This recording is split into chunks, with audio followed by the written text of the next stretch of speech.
Have you ever stared at a doll and felt like it was staring right back at you? This isn't just another haunted object story.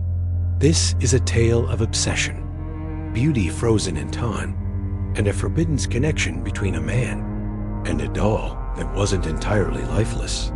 In a quiet European village, behind locked glass cabinets and velvet curtains, one antique keeps more than dust. It holds a soul that longs to be free. And tonight, that soul is watching. Don't blink, don't turn away, because once you've met her eyes, you'll never forget her.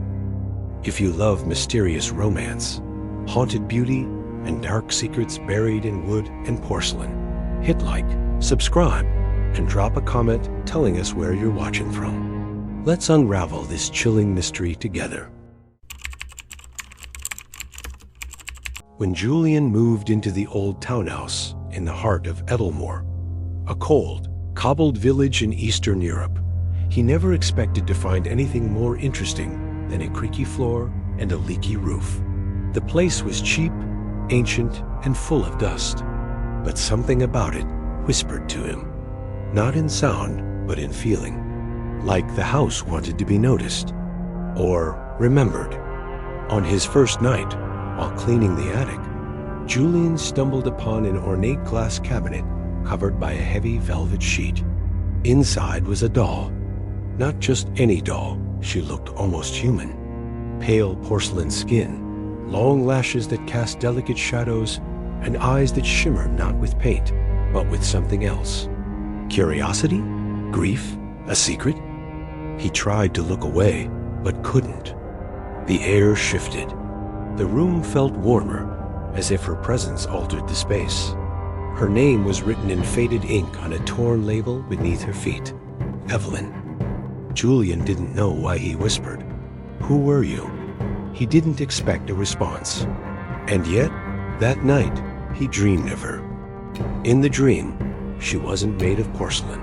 She was real. Soft skin, flowing hair, a voice that didn't speak, but echoed in his mind. She stood beside him under a crimson moon and whispered something in a language he didn't know, but somehow understood. You found me. He woke up sweating, heart racing. Downstairs, the doll's cabinet was open. Days passed. Each night, he dreamt of her. And each morning, she was in a slightly different position, tilted head. Hand lifted, hair shifted.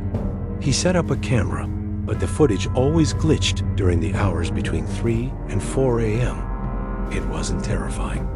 It was mesmerizing. One evening, as he stood by the cabinet, staring into her eyes, he felt a pull, not physical, but emotional. He began to speak to her about his loneliness, about why he left his old life, about the heartbreaks and the feeling of being unseen. And she listened, or at least he felt she did. I know it's crazy, he said aloud, but I think I'm falling for you. A creak. Behind him, the floorboard moved. He turned. She was gone from the cabinet. He didn't find her again until the next evening, seated gently on his bed. And that night, in his dream, she kissed him. But as the days went on, Julian began to feel strange. His energy faded.